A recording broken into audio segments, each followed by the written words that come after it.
এখন ওই পশ্চিমা বিশ্বে এমন এমন দেশ আছে সেখানে এই মূর্তি পূজা করা হয় না, সেখানে এখন শয়তানের পূজা করছে, জিনদের পূজা করছে। জিন জাতির ভিতরেও অনেক জাতি আছে যারা ওই মুসলমানদেরকে ভালো দেখে না চোখে, মানে ভালো চোখে দেখে না।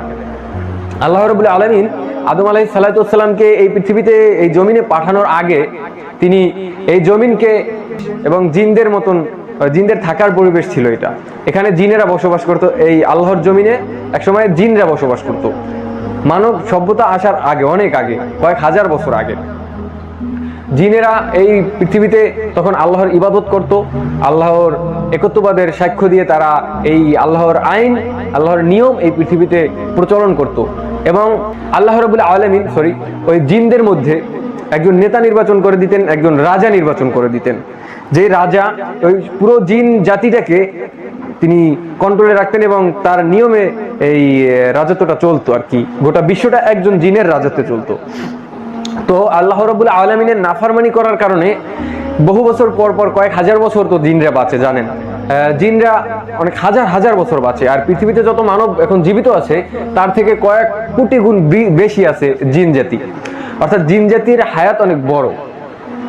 এবং একজন হাদিসে আসছে যে আল্লামা জালালউদ্দিন সৈয়দ রাহমাতুল্লাহ আলাইহির জিন জাতির বিস্ময়কর একটি ইতিহাস, একটি গ্রন্থ আছে। সেই গ্রন্থে তিনি লিখেছেন যে একটা জিন জন্ম হলে, একটা মানব জন্ম হলে 10টা জিন জন্ম হয়।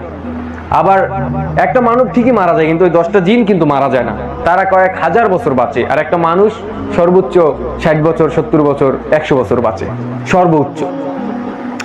এই জিন জাতি এই পৃথিবীতে যখন আল্লাহ পাঠিয়েছিলেন তখন বহু বছর তারা আল্লাহর একত্ববাদ সাক্ষ্য দিয়েছিল, কিন্তু পরে তারা ধীরে ধীরে নিজেদের ক্ষমতা, নিজেদের অপকর্ম বৃদ্ধি করতে থাকে। এমন সময় আল্লাহ আবার ওই রাজা বাদশাদেরকে ধ্বংস করে দিয়ে নতুন একজনকে, ওই জিনদের মধ্যে থেকেই একজনকে আবার রাজা করে দেন, বা তাদেরকে পরিচালনার জন্য দায়িত্ব দিয়ে দেন।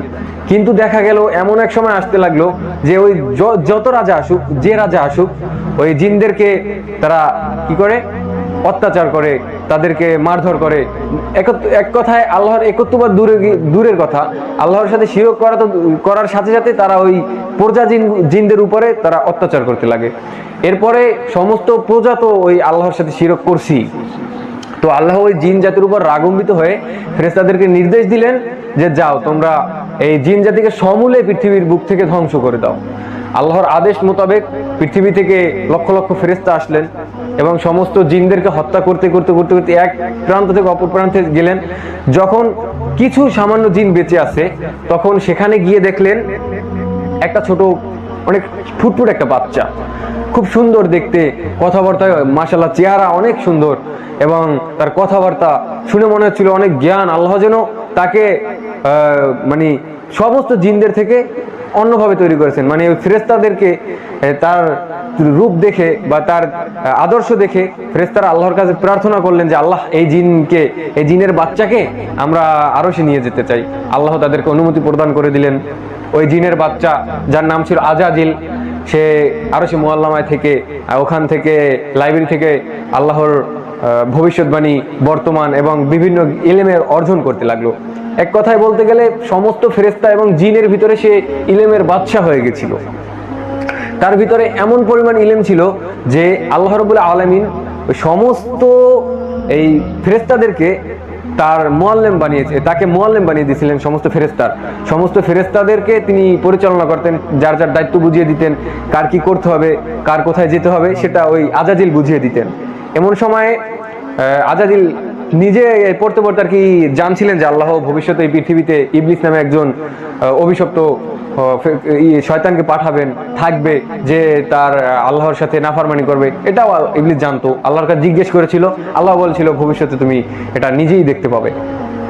তো এরপরে আদম আলাইহিস সালামকে আল্লাহ সৃষ্টি করলেন পৃথিবীতে, যে মানব জাতি এবং জিন জাতি যারাই বেঁচে আছিল পৃথিবীতে, আল্লাহ মানব জাতি সৃষ্টি করেছিলেন। মূল উদ্দেশ্য ছিল আল্লাহর ইবাদত করা।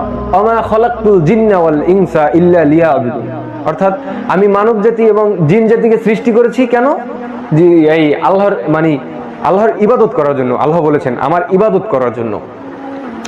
তো এই আদম আলাইহিস সালামকে যখন ওই আজাজিলকে সহ সমস্ত ফেরেশতাদেরকে সেজদা দেওয়ার জন্য বলছিল, তখন ওই আজাজিল কি করছিল, নিজে ওই যে আগুনের তৈরি, আপনি তো জানেন যে জিন জাতি হচ্ছে আগুনের দ্বারা তৈরি, অর্থাৎ উষ্ণ আগুন দ্বারা জিন জাতিকে তৈরি করা হয়েছে। এই জন্য আমরা খালি চোখে দেখতে পাই না, আর আমাদেরকে আল্লাহ মাটি দ্বারা তৈরি করেছেন। হ্যাঁ, আজাজিলকে সেজদা দেওয়ার জন্য বলছিল, তখন আজাজিল অহংকারবশত, অনেক কাহিনী, অহংকারবশত সেজদা করেনি। এরপরে আল্লাহ তাকে এই অভিশপ্ত ইবলিস নামে ঘোষণা করে দিলেন, এবং তখন আল্লাহ তাকে এই মানব জাতিকে পথভ্রষ্ট করার জন্য যে সে অনুমতি চেয়েছিল, আল্লাহ তাকে দিলেন এবং তাকে চ্যালেঞ্জ করেছিলেন যে তুমি এই মানব জাতিকে যদি তুমি গোমরাহের পথে নাও, মানব জাতি একবার যদি এই আমার কাছে তওবা করে, আমি তাদেরকে জান্নাত দিয়ে দেবো, আমি তাদেরকে ক্ষমা করে দিব। তো এভাবে ইবলিস এই মানব জাতিকে ধ্বংস করার জন্য, যেহেতু আদম আলাইহিস সালামের জন্য সে বিতাড়িত হয়েছিল, সেহেতু আল্লাহর ইবাদত যারা করবে তাদের বিপক্ষে ইবলিস সবসময় থাকবে। আর এই ইবলিস সেই আদম আলাইহিস সালাম থেকে যখন এই পৃথিবীতে এসেছে, এই পৃথিবীতে সম্পূর্ণ সময়ে আল্লাহর রাসূলদের যারা উম্মত ছিল, যারা আল্লাহর দ্বীনের উপর প্রতিষ্ঠিত ছিল, তাদের সাথে সে শত্রুতা করেই আসছিল। তো এই ইবলিসের এখন বর্তমান শেষ জামানায় যখন কিয়ামত সন্নিকটে, দাজ্জাল এগোবে, এই সময়ে ইবলিসও চায় যাতে দাজ্জাল এসে আমাদের এই মুসলমানদেরকে সমূলে আর কি ফিতনার ভিতরে ফেলে দিতে পারে, আমরা যেন অনেক বেশি আকারে, বেশি একটা উম্মাহ, অনেক বড় একটা জাতি যাতে ওই দাজ্জালের ফিতনায় পড়ে, দাজ্জালের অনুসারী হয়ে যায়।